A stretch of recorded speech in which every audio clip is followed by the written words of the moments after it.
Welcome back in the next lecture of GIT. Almost अगर हम देखें तो स्ट्रक्चर जो हमने जीआईटी पढ़ा उसका ये लास्ट लेक्चर है। इसके बाद हमने अब ग्लैंड्स पढ़ने हैं, तो वो हम अब वन बाय वन पढ़ेंगे।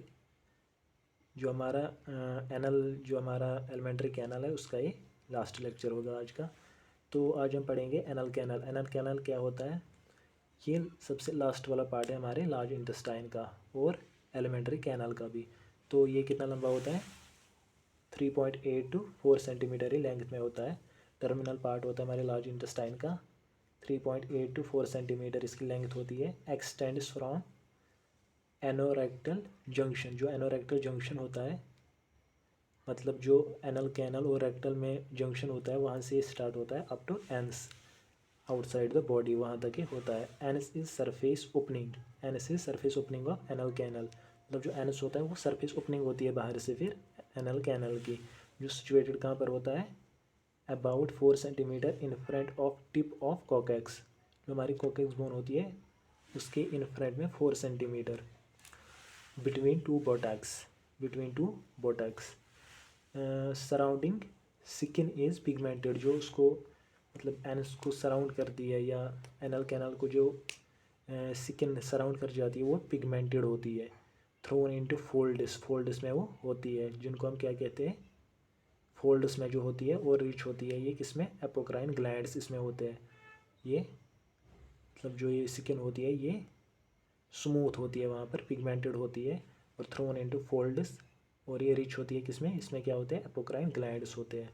तो अगर इसके बाद हम इंटरनल स्ट्रक्चर की बात करें तो गाइज अगर हम इंटरनल स्ट्रक्चर की बात करें तो इसके 3 पार्ट्स होते हैं। पहला वाला पार्ट जो होता है, अगर मतलब इंटीरियरली बात करें, इंटीरियरली जो हमारा एनल कैनल होती है ये 3 पार्ट्स में होता है। पहला पार्ट जो अपर पार्ट होता है ये होता है 15 मिलीमीटर, 15 होता है ये लेंथ में। और जो मिडल पार्ट होता है ये भी 15 होता है। और जो लोअर पार्ट होता है ये होता है 8 to 10 इन लेंथ। तो हम इसकी डायग्राम देखते हैं पहले। तो गाइज ये इसकी डायग्राम अगर हम इंटरनली देखें तो ऐसा ही दिखता है।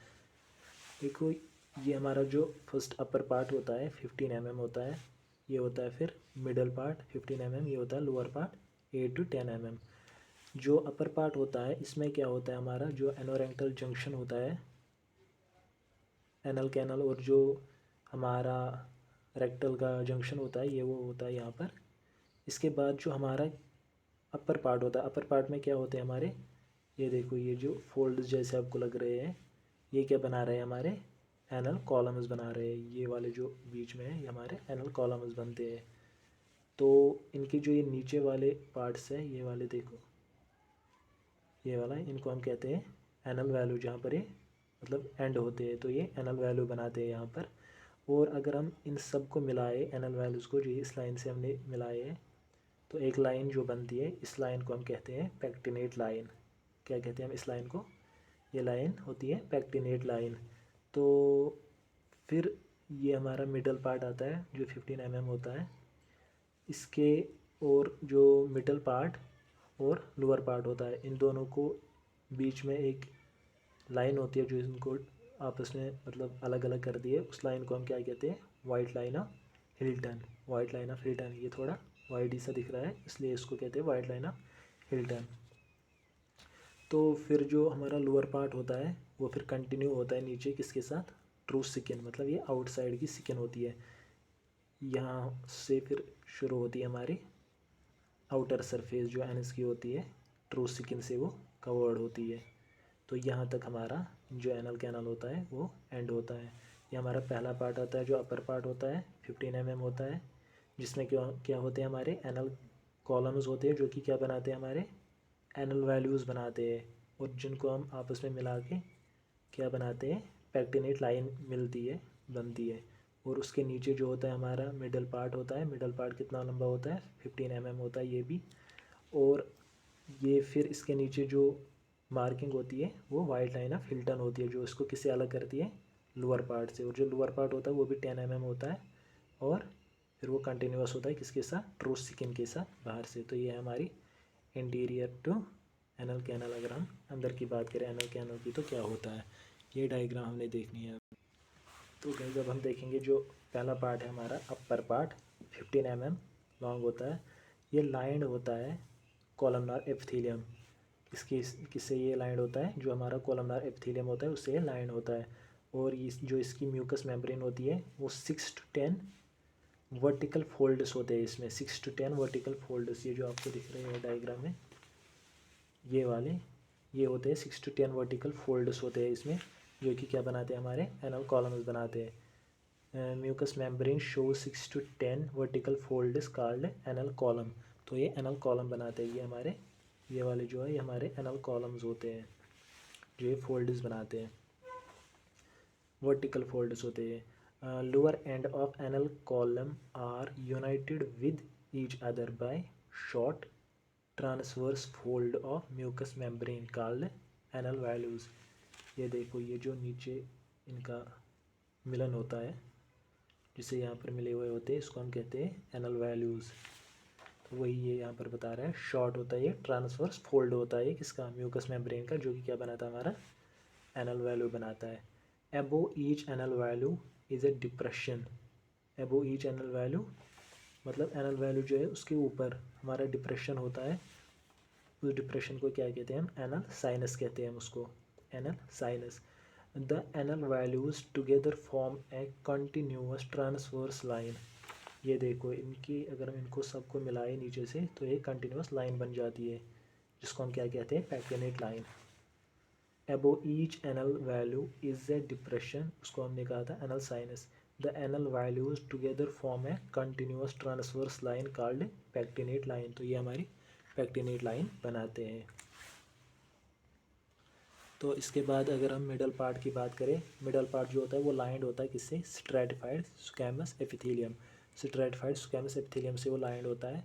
Mucosa is bluish in colour. जो इसका म्यूकोसा होता है वो ब्लूइश होता है इन कलर में, ब्लू होता है। क्यों होता है ब्लू? क्योंकि इसमें क्या होता है? हमारे डेनिस वेनस प्लग्स होता है। डीप होता है वो इसमें, लेकिन होता है क्या? डेनिस वेनस प्लग, जिससे ये हमारा ब्लू दिखता है, ब्लू दिखता है। इसमें कोई एनल कॉलम नहीं होते। जो मिडल पार्ट होता है इसमें एनल कॉलम नहीं होते। जो लोअर एंड होता है, lower end of the zone, जो इसका लोअर एंड होता है that is whitish in colour. वो वाइटिश होता है इन कलर में, तो उसको हम क्या कहते हैं? White line of Hilton. मैंने आपको अभी डायग्राम में दिखाया। इसके बाद हम बात करेंगे जो लोअर होता है, लोअर पार्ट, तीसरा पार्ट, जो कि 8 to 10 mm होता है लेंथ में। वो लाइन होता है बाय ट्रू स्किन। ये जो तीसरा पार्ट होता है ये वाला, ये होता है किससे लाइन होता है? ट्रू स्किन से। ट्रू स्किन इसमें होती है। तो lined by true skin containing sweat and sebaceous glands इसमें होते हैं। एट एंस, अगर एंस की बात करें, the moist hairless mucosa becomes dry. जो हमारी म्यूकोसा होती है वो वहाँ पर ड्राई होती है और फिर हेयरी बनती है। हेयरी स्किन वहाँ से कंटिन्यू फिर होती है। इसके बाद अगर हम the anal canal superior to pectinate line, जो एनल कैनल होती है एबो टू, ये वाली जो हमारी एनल कैनल यहाँ से यहाँ तक एनल कैनल ही है ना, तो ये हमारी पैक्टिनेट लाइन हुई। जो इसके ऊपर होती है और जो इसके नीचे होती है, ऊपर वाली एरिया में अलग अपनी आर्टेरियल सप्लाई होती है, नर्व सप्लाई होती है, और जो हेमोरॉइड्स होते हैं वो अलग से होते हैं। जो इसके ऊपर होते हैं उनको हम इंटरनल हेमोरॉइड कहते हैं, जो इससे नीचे होते हैं उनको हम एक्सटर्नल हेमोरॉइड कहते हैं। मतलब डिफरेंस होती है। ये जो लाइन होती है इसके ऊपर एक है, नीचे दूसरी सप्लाई होती है। तो ये क्यों है? ये इसलिए है क्योंकि एम्ब्रियोनिक जो ओरिजिन होता है ये इनका डिफरेंट होता है। उसका एक एम्ब्रियोनिकल ओरिजिन है, इसका दूसरा होता है। The anal canal superior to pectinate line differs from the part inferior to it in its arterial supply, innervations, venous and lymphatic drainage. This is due to their different embryological origin, क्योंकि embryological origin का different होता है, जिस वजह से pectinate line से ऊपर एक सप्लाई होती है, उससे नीचे दूसरी सप्लाई होती है। तो वो डिफरेंस मैं आपको इस टेबल में आप दिखाऊंगा। ये जो आपको टेबल दिख रहा होगा एक एक करके मैं बताऊंगा। सबसे पहले अगर हम एपिथेलियम की बात करें तो एबो पैक्टिनेट लाइन और बिलो पैक्टिनेट लाइन। अब पहले हम देखेंगे एबो पैक्टिनेट लाइन एपिथेलियम में। एबो होता है कॉलमनार एपिथेलियम और नीचे क्या होता है स्ट्रैटिफाइड स्क्वैमस एपिथेलियम। इसी तरह अगर हम नर्व सप्लाई की बात करें तो ऊपर ऑटोनॉमिक होती है जो कि क्या होती है नॉट सेंसिटिव टू पेन, उसमें कोई पेन हमें नहीं होता है। जो हमारे इंटरनल हेमोरॉइड्स होती है उसमें पेन नहीं होती है। तो नर्व सप्लाई की बात करें ये ऑटोनॉमस होता है एबो और नॉट सेंसिटिव टू पेन। यहाँ पर ये स्पाइनल होता है, spinal nerve inferior rectal nerve होती है जो कि पेन सेंसिटिव होती है। एक्सटर्नल जो हेमोरॉइड्स होते हैं वहाँ पर पेन होती है। इसके बाद अगर हम बात करें लिम्फेटिक्स की तो ड्रेन्स इनटू पेल्विक नोड में डालते हैं। यहाँ पर अगर हम बात करें ड्रेन्स इनटू सुपरफिशियल इंग्यूनल नोड, जो सुपरफिशियल इंग्यूनल लिफ नोड होता है उसमें डालते हैं। तो हेमोरॉइड्स की बात करें, हेमोरॉइड पाइल्स को कहते हैं, आपको पता होगा। हेमोरॉइड जो होते हैं पाइल्स होते हैं। तो इसमें दो टाइप्स होते हैं, एक इंटरनल हेमोरॉइड होता है, दूसरा एक्सटर्नल होता है। तो ये इंटरनल और एक्सटर्नल क्यों है, ये इसी के बेसिस पे है। जो हमारी पेक्टिनेट लाइन है इससे ऊपर जो हुआ वो हमारा इंटरनल होता है, जो नीचे होता है वो एक्सटर्नल हेमोरॉइड होता है। इसके बाद ब्लड सप्लाई की बात करें, पेक्टिनेट लाइन से ऊपर सुपीरियर रेक्टल वेसल जो होती है पोर्टल सिस्टम की वो सप्लाई करती है। और अगर उसके नीचे बिलो बात करें तो इन्फीरियर रेक्टल वेसल होती है जो सिस्टमिक सिस्टम की पार्ट होती है। इसी तरह अगर हम डेवलपमेंट की बात करें तो ये जो हमारा एबोट पेक्टिनेट लाइन होता है ये होता है हाइंड गट से, मतलब एंडोडर्मल। तो ये जो होता है ये हमारा एक्टोडर्मल ऑरिजिन होता है या प्रोक्टोडर्मल उसे कहते हैं। इसी तरह स्पिंचर की बात करें, जो हमारा एबोटो पेक्टिनेट लाइन होता है वो हमारे स्मूथ मसल्स का होता है जिसे हम क्या कहते हैं इंटरनल स्पिंचर। और जो बाहर वाला होता है एक्सटर्नल स्पिंचर, तो जो कंट्रोल हम कर सकते हैं। तो गाइज ये था, इसके डिफरेंस क्यों थे वो मैंने आपको बताया, क्योंकि इनका डिफरेंट एम्ब्रियोलॉजिकल ओरिजिन होता है। इसके बाद हम बात करेंगे हेमोरॉइड्स की। हेमोरॉइड क्या होता है, देखो मैं आपको बताता हूँ हेमोरॉइड क्या होता है। Haemorrhoids also known as piles are swollen veins, ये वेनस स्वैलो होती है, उनको हम कहते हैं haemorrhoids in the lower part of the anus and rectum. जो एनल कैनल का लोअर पार्ट होता है वो रेक्टम का, उसमें ये होता है। When the walls of these vessels stretch, they can become irritated. वो इरिटेट होते हैं और डेवलप होता है क्या हमारा, मतलब swallow हो जाते हैं वो वेन्स swallow होते हैं। वेरिकोस वेन्स आपको पता होगी, वेरिकोस कहते हैं हम स्वेलिंग को, स्वेलो जो वेन्स होती है उसी को हम वेरिकोस वेन फिर कहते हैं। When the walls of these vessels stretch, they can become irritated. They develop for many reasons. उसके लिए रीज़न बहुत सारे हो सकते हैं, जैसे मतलब बुढ़ापा आता है या प्रेग्नेंट वुमेन में होता है या कॉन्स्टिपेशन होती है, तो इन कारणों से ये हो सकता है। इसके बाद इसके टाइप पढ़ेंगे जो इंटरनल है। पहले इंटरनल की बात करेंगे हम। These are caused by varicosities of tributaries of superior rectal vein. जो हमारी सुपीरियर रेक्टल वेन होती है तो ये उसमें बन जाते हैं, जो इंटरनल हेमोरॉइड होते हैं ये उसी में बन जाते हैं वेरिकोसिस। किसमें, जो ट्राइब्यूटरीज होती है किसकी, सुपीरियर रेक्टल वेन की। तो वो कवर्ड होता है म्यूकस मेम्ब्रेन से। अगर हम नॉर्मल साइड की बात करिए कहाँ कहाँ पर बनता है, तो अगर हम 3, 7 और 11 मतलब एक क्लॉक की बात करें, क्लॉक में जो होते हैं 3, 7 और 9, मैं आपको दिखाता हूँ। देखो गाइज मैं आपको इस पर सिखाऊँगा, लेकिन ये वैसी घड़ी नहीं है, लेकिन फिर भी मैं इस पर सिखा सकता हूँ। ये डिजिटल है, लेकिन अगर हम उस वाले की बात करें, देखो यहाँ पर हमारे 6 होता है नीचे, ऊपर क्या होता है 12, यहाँ पर 3 होता है, यहाँ पर 9 होता है। तो हमने क्या क्या साइड बताई है 3, 7 और 11। तो 3 हमारा यहाँ पर आता है, 7 यहाँ पर होता है और हमारा 11 यहाँ पर होता है। मतलब अगर हम इस घड़ी की बात करें 3, 7 और 11 पे होता है। जो मैंने यहाँ पर ये थोड़ा सा दिखाया है ये वाला, इसकी बात करता हूँ मैं। तो ये वाला जो 3 है ये यहाँ पर होता है। इसके बाद 7 हमारा यहाँ पर आता है। इसके बाद हमारा 11 यहाँ पर आता है। तो इन 3 जगहों पर ये इसकी पॉसिबिलिटी हो सकती है। इंटरनल की मैं बात कर रहा हूँ, इंटरनल जो हेमोरॉइड है।